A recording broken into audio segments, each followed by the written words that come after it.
ಅವ್ರ ಮಸೀದಿ ಒಳಗಡೆ ಆಗ್ಲಿ ಮತ್ತೊಂದ್ ಕಡೆ ಆಗ್ಲಿ ಅವ್ರ ಹೆಣ್ಮಕ್ಳನ್ನ ಅಲೋನೆ ಮಾಡಲ್ಲ. ಅವರು ಫಸ್ಟ್ ಬಂದು ಮನುಷ್ಯ, ನೆಕ್ಸ್ಟ್ ಬಂದು ರಿಲಿಜಿಯನ್. ಅವ್ರ ನಂಬಿಕೆ ಎಲ್ಲ ಯಾಕೆ ನಮ್ಮ ಹಿಂದೂಗಳು ಯಾರು ಇಲ್ವಾ ಬೇರೆ? ಅಬ್ದುಲ್ ಕಲಾಂನವರು ಅವ್ರನ್ನ ವಿ ರೆಸ್ಪೆಕ್ಟ್ ಹಿಮ್. ಚಾನ್ಸೇ ಇಲ್ಲ. ಸರ್ಕಾರ ಯಾವ ಲೆವೆಲ್ ಬೇಕಾದ್ರೂ ಹೋಗಿ ಹೋರಾಟ ಮಾಡುತ್ತೆ. ಬಾನು ಮುಷ್ತಾಕ್ ಅವರಿಂದಾನೇ ದಸರಾ ಉದ್ಘಾಟನೆ ಮಾಡಿಸುತ್ತೆ. ಇದಕ್ಕೆ ಕಾನೂನು ಮಾತ್ರ ತಡೆ ಒಡ್ಡೋದಕ್ಕೆ ಸಾಧ್ಯ. ಸದ್ಯ ಪ್ರತಾಪ್ ಸಿಂಹ ಹೈಕೋರ್ಟ್ಗೆ ರಿಟ್ ಅರ್ಜಿ ಸಲ್ಲಿಸಿದ್ದಾರೆ. ಬಹುಸಂಖ್ಯಾತ ಹಿಂದೂಗಳ ಧಾರ್ಮಿಕ ಭಾವನೆಗಳಿಗೆ ಧಕ್ಕೆ ಆಗುತ್ತೆ ಅಂತ ಹೇಳ್ತಿದ್ದಾರೆ. ಇದು ಸಂವಿಧಾನದ 26ರ ಅಡಿಯಲ್ಲಿ ಧಾರ್ಮಿಕ ಭಾವನೆಗಳಿಗೆ ಧಕ್ಕೆ ಆಗೋದು ಅಂತ ಹೇಳ್ತಾ ಇದ್ದಾರೆ. ಆದ್ರೆ ಜನರೇ ಅದಕ್ಕೆ ವಿರುದ್ಧ ನಿಂತ್ಕೋತಾ ಇದ್ದಾರೆ. ಸಿದ್ದರಾಮಯ್ಯನವರು ಏನ್ ಹಿಂದೂ ಅಲ್ವಾ, ನಾನು ಹಿಂದೂ ಅಲ್ವಾ ಅಂತ ಅವರೇ ಪ್ರಶ್ನೆ ಕೇಳ್ತಾರೆ. ಡಿ ಕೆ ಶಿವಕುಮಾರ್ ನನ್ನ ಹೆಸರಲ್ಲೇ ಶಿವ ಇದ್ದಾನೆ, ಸಿದ್ದರಾಮಯ್ಯ ಅಂದ್ರೆ ನನ್ನ ಹೆಸರಲ್ಲೇ ರಾಮ ಇದ್ದಾನೆ, ನಮ್ಮೂರಲ್ಲಿ ರಾಮ ಮಂದಿರ ನಾವು ಕಟ್ಟಿದೀವಿ. ರಾಮ ಮಂದಿರ ಕಟ್ಟಿದ್ರೆ ಅಥವಾ ಶಿವ ಅಂತ ಹೆಸರಲ್ಲಿ ಇದ್ದ ಕೂಡ್ಲೆ ಅವರು ಹಿಂದೂ ಧರ್ಮದ ಅಥವಾ ಹಿಂದೂಗಳ ಭಾವನೆಗಳಿಗೆ ಬೆಲೆ ಕೊಡ್ತಾರೆ ಅಂತ ಅಲ್ಲ. ಅವರು ಸರ್ವಧರ್ಮ ಸಹಿಷ್ಣುತೆಯನ್ನ ಸಾರ್ತಾರೆ. ಹಿಂದೂ ಧರ್ಮ ಹೇಳಿದ್ದೆ ಅದನ್ನ.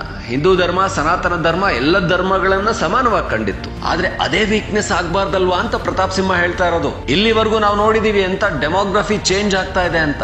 ಅದು ಬೇರೆ ಬೇರೆ ರಾಜ್ಯಗಳಲ್ಲಿ ಕಾಣಿಸ್ತಾ ಇದೆ. ಅಸ್ಸಾಮಲ್ಲಿ ಕಾಣಿಸ್ತಾ ಇದೆ, ಅರುಣಾಚಲ್ ಪ್ರದೇಶ್ ಭಾಗದಲ್ಲಿ ಕಾಣಿಸ್ತಾ ಇದೆ, ನಾರ್ತ್ ಈಸ್ಟ್ ಸ್ಟೇಟ್ಸ್ ಅಲ್ಲಿ ಕಾಣಿಸ್ತಾ ಇದೆ, ಕೇರಳದಲ್ಲಿ ಕಾಣಿಸ್ತಾ ಇದೆ. ಇಲ್ಲಿ ಒಂದು ಡೆಮೋಗ್ರಫಿ ಚೇಂಜ್ ಆಗ್ತಾ ಇದೆ. ಪಶ್ಚಿಮ ಬಂಗಾಳದಲ್ಲಿ ಕಾಣಿಸ್ತಾ ಇದೆ. ಅಂದ್ರೆ ನಿಧಾನಕ್ಕೆ ಒಂದು ಸಮುದಾಯ ಮತ್ತೊಂದು ಸಮುದಾಯವನ್ನ ಓವರ್ ಶ್ಯಾಡೋ ಮಾಡ್ತಾ ಇದೆ. ಅವ್ರ ದೌರ್ಜನ್ಯ, ದಬ್ಬಾಳಿಕೆಗಳು, ಅವರು ಪ್ರತಿನಿತ್ಯ ಹೋರಾಟಗಳನ್ನು ಮಾಡೋದು, ಇದು ಬೇರೆ ಬೇರೆ ದೇಶಗಳಲ್ಲೂ ಯುರೋಪಿಯನ್ ಕಂಟ್ರೀಸ್ ಈಗ ನರಳ್ತಾ ಇದ್ದಾವೆ ಈ ಒಂದು ಸಮುದಾಯದ ದಬ್ಬಾಳಿಕೆಯಿಂದ ಅಂತ. ಅವರನ್ನ ನೀವು ಬೆಂಬಲಿಸ್ತಾ ಇದ್ದೀರಾ. ಹೆಸರಲ್ಲಿ ರಾಮ ಶಿವ ಇದ್ದ ಕೂಡಲೇ ಏನ್ ಪ್ರಯೋಜನ? ಇಷ್ಟಕ್ಕೂ ಜನ ಏನ್ ಹೇಳ್ತಾರೆ ಅನ್ನೋದನ್ನ ಒನ್ ಇಂಡಿಯಾ ಕನ್ನಡದಲ್ಲಿ ನಾವು ಜನರ ಮಾತನ್ನ ಕೂಡ ಕೇಳ್ಕೊಂಡು ಬಂದಿದೀವಿ. ಅದನ್ನ ನೀವು ನೋಡಿದ್ರೆ ಗೊತ್ತಾಗತ್ತೆ. ಜನರಲ್ಲಿ ಮಿಕ್ಸೆಡ್ ಒಪಿನಿಯನ್ ಇದೆ. ಜನ ಪರನೂ ಇದ್ದಾರೆ, ವಿರೋಧನೂ ಇದ್ದಾರೆ. ಜನ ಕಾಂಗ್ರೆಸ್ನ ನಿರ್ಧಾರ, ಸರ್ಕಾರದ ನಿರ್ಧಾರವನ್ನ ಸರಿ, ಸರ್ಕಾರ ಏನ್ ಇಷ್ಟಪಡುತ್ತೋ ಅದನ್ನ ಮಾಡ್ಲಿ ಅಂತಾರೆ. ಇನ್ನೊಂದ್ ಕಡೆಯಲ್ಲಿ ಇಲ್ಲ ಇಲ್ಲ, ನಮ್ಮ ಧರ್ಮದ ಧಾರ್ಮಿಕ ಭಾವನೆಗಳಿಗೆ ಬೆಲೆ ಕೊಡದೆ ಇರೋರು ಬೇಡವೇ ಬೇಡ ಅನ್ನೋರು ಇದ್ದಾರೆ. ಅವ್ರ ಮಸೀದಿ ಒಳಗಡೆ ಆಗ್ಲಿ ಮತ್ತೊಂದ್ ಕಡೆ ಆಗ್ಲಿ ಅವ್ರ ಹೆಣ್ಮಕ್ಳನ್ನ ಅಲೋನೆ ಮಾಡಲ್ಲ. ಅವರು ನಮ್ ದೇಶದೊಳಗಡೆ ಕೂರ್ಸಿ ಪೂಜೆ ಮಾಡಿ ಅನ್ನೋದು ಯಾವ ಧರ್ಮ ಸರ್ ಇದು? ಇಲ್ಲಿ ಜಾತಿ ಅಂತ ಬಂದಿಲ್ಲ ಸರ್, ಇಲ್ಲಿ ಕನ್ನಡ ಅಂತ ಬಂದೈತೆ. Gandhi is also not Hindu, ಅವರು ಕೂಡ ಮುಸಲ್ಮಾನೆ. ಫಸ್ಟ್ ಬಂದು ಮನುಷ್ಯ, ನೆಕ್ಸ್ಟ್ ಬಂದು ರಿಲಿಜಿಯನ್. ಅವ್ರ ನಂಬಿಕೆ ಎಲ್ಲ ಯಾಕೆ ನಮ್ಮ ಹಿಂದೂಗಳು ಯಾರು ಇಲ್ವಾ ಬೇರೆ? ಕೋಟಿಗೋಸ್ಕರ ನಮ್ ಧರ್ಮನ್ ಬಿಡಕ್ಕಾಗತ್ತ? ನಮ್ ಧರ್ಮ ನಮ್ಗೆ, ಅವ್ರ ಧರ್ಮ ಅವ್ರ ಧರ್ಮ ಬಿಟ್ಕೊಡ್ತಾರ. ಬೇಕಾದ್ರೆ ಕೇಳಿ, ಅವ್ರ ಧರ್ಮದಲ್ಲಿ ಬೇಕಾದ್ರೆ ಕತ್ತರಿಸಾಕ್ತಿವಿ ಅಂತಾರೆ. ಅಬ್ದುಲ್ ಕಲಾಂನವರು ಅವ್ರನ್ನ ವಿ ರೆಸ್ಪೆಕ್ಟ್ ಹಿಮ್. ಯಾಕೆ? ಜಾತಿ ಅನ್ನೋದನ್ನ ಮೈನ್ ತರಬಾರ್ದು ಅನ್ನೋದು ನನ್ನ ಭಾವನೆ. ನನ್ಗೇನ್ ಇಷ್ಟ ಇಲ್ಲ ಅವ್ರು ಕರೆದಿರೋದು. ನಮ್ಮ ಮನಸ್ಸಲ್ಲಿ ಇರ್ಬೇಕು ನಾನು ಹಿಂದೂ ಅಂತ ಅಂದ್ಬಿಟ್ಟು. ದಸರಾ ಬಂದು ನಮ್ಗೆ ಹಿಂದೂಗಳಿಗೆ ತುಂಬಾ ದೊಡ್ಡ ಹಬ್ಬ ಇದು. ಅವ್ರು ಮಾಡ್ಬೇಕು ಇವ್ರು ಮಾಡ್ಬೇಕು ಅಂತ ಏನಿಲ್ಲ, ಎಲ್ಲಾರು ಮನುಷ್ಯ. ಅದೇ ಕನ್ಫ್ಯೂಷನ್ ಅಲ್ಲಿ ಇದೀವಿ ನಾವು. ಮುಸಲ್ಮಾನರು ಯಾವುದೇ ಕಾರಣಕ್ಕೂ ಚಾಮುಂಡೇಶ್ವರಿ ಪೂಜೆ ಮಾಡಿಲ್ಲ. ಸರ್ಕಾರ ಕೊಟ್ಟಿದ್ದು ಅವ್ರೇನ್ ಮಾಡ್ತಾರೋ ಅದ್ ಮಾಡ್ಬೋದು. ಮೋಸ್ಟ್ಲಿ ಬೇಕು ಅಂತಾನೆ ಮಾಡ್ತಾರ ಏನೋ ಗೊತ್ತಿಲ್ಲ ಇದೆಲ್ಲನೂ. ನಮ್ಮ ಭಾವನೆಗಳು ಬೆಲೆ ಕೊಡೋರೇ ಬೇಕಷ್ಟೇನೆ. ಹೀಗೆ ಬಹಳ ಸ್ಪಷ್ಟವಾಗಿ ಪರ ವಿರೋಧ ಕಾಣಿಸ್ತಾ ಇದೆ.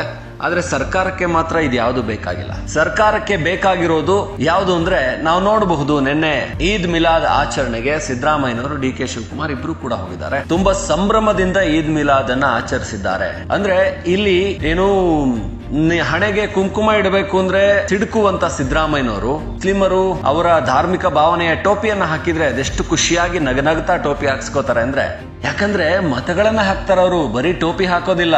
ಅದೇ ಕುಂಕುಮ ಹಾಕುವಂತವ್ರು ಮತಗಳನ್ನ ಹಾಕ್ತಾರ ಅಂದ್ರೆ ಅವ್ರು ಮತಗಳನ್ನ ಹಾಕೋದಿಲ್ಲ. ಆ ಕಾರಣಕ್ಕೆ ಸಿದ್ದರಾಮಯ್ಯನವರು ಈದ್ ಮಿಲಾದ್ ಕಾರ್ಯಕ್ರಮಕ್ಕೆ ಸಂಭ್ರಮದಲ್ಲಿ ಹೋಗಿ ನಿಮಗೆ 10,000 ಕೋಟಿ ಕೊಡ್ತೀನಿ ಅಂತಾನು ಹೇಳ್ತಾರೆ. ಆ ಸಮುದಾಯಕ್ಕೋಸ್ಕರ ನಾವು ಎಲ್ಲ ರೀತಿಯ ಬೆಂಬಲ ಕೊಡೋದಿಕ್ಕೆ ರೆಡಿ ಇದೀವಿ ಅಂತ ಹೇಳ್ತಾರೆ. ಅವ್ರಿಗೆ ಗೊತ್ತಿದೆ ಬಹುಸಂಖ್ಯಾತ ಹಿಂದೂಗಳ ಮತಗಳನ್ನ ಜಾತಿಯ ಹೆಸರಲ್ಲಿ ತಗೋಬಹುದು ಅಂತ. ಜಾತಿಯ ಹೆಸರಲ್ಲಿ ಬಹುಸಂಖ್ಯಾತ ಹಿಂದೂ ಮತಗಳನ್ನ ಲಿಂಗಾಯತ, ಒಕ್ಕಲಿಗ, ಕುರುಬ ಅಂತ ಒಡೆದು ತಗೋಬಹುದು.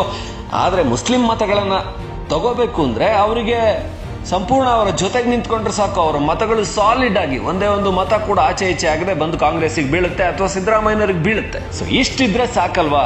ಸರ್ಕಾರ ಯೋಚನೆ ಮಾಡೋದು ಇಷ್ಟನ್ನೇ.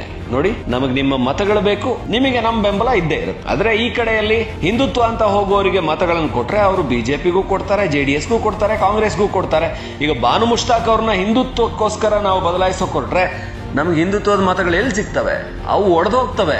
ಒಂದಷ್ಟು ಜನ ಎಚ್ ಡಿ ಕುಮಾರಸ್ವಾಮಿಗೆ ಒಕ್ಕಲಿಗರು ಮತ ಹಾಕಿದ್ರೆ ಮತ್ತೊಂದಷ್ಟು ಜನ ಲಿಂಗಾಯತ್ ಯಡಿಯೂರಪ್ಪನವ್ರಿಗೆ ಮತ ಹಾಕ್ತಾರೆ, ಮತ್ತೊಂದಷ್ಟು ಜನ ಕಾಂಗ್ರೆಸ್ಸಿಗೆ ಮತ ಹಾಕ್ತಾರೆ. ಹಾಗಾಗಿ ನಮಗೆ ಒಗ್ಗಟ್ಟಾಗಿ ದೊಡ್ಡ ಗಂಟು ಇಡ್ಗಂಟು ಎಷ್ಟು ಸಿಗುತ್ತೋ ಅಲ್ಲಿಗೆ ನಮ್ಮ ಬೆಂಬಲ ಹೆಚ್ಚು. ಬಾನು ಮುಷ್ತಾಕ್ ಅವ್ರು ಯಾಕೆ ಬೇಕು ಅಂತ ಕಾಂಗ್ರೆಸ್ ಯೋಚನೆ ಮಾಡಬಹುದು ಅಂದ್ರೆ, ಜನಸಾಮಾನ್ಯರು ಯಾಕೆ ಹೇಳ್ತಾ ಇದ್ದಾರೆ, ಇಡುಗಂಟು ಸಿಗುತ್ತೆ ಅವ್ರಿಗೆ. ಇಡುಗಂಟು ಅಂದ್ರೆ ಸಾಲಿಡ್ ಆಗಿ ಒಂದು 70 ಲಕ್ಷ ಮತಗಳು ಸಿಗ್ತವೆ, ಅದನ್ನ ಕಳ್ಕೋಬಾರ್ದು ಅಂದ್ರೆ ಬಾನು ಮುಷ್ತಾಕ್ ಅವ್ರನ್ನ ದಸರಾ ಉದ್ಘಾಟಿಸುವ ಹಾಗೆ ಮಾಡಬೇಕು ಅನ್ನೋದು ಕಾಂಗ್ರೆಸ್ನ ತಂತ್ರ ಆಗಿರ್ಬೋದು ಅಂತ ಜನರ ಮಾತುಗಳೆಲ್ಲ ಕೇಳಿ ಬರ್ತಾ ಇದೆ.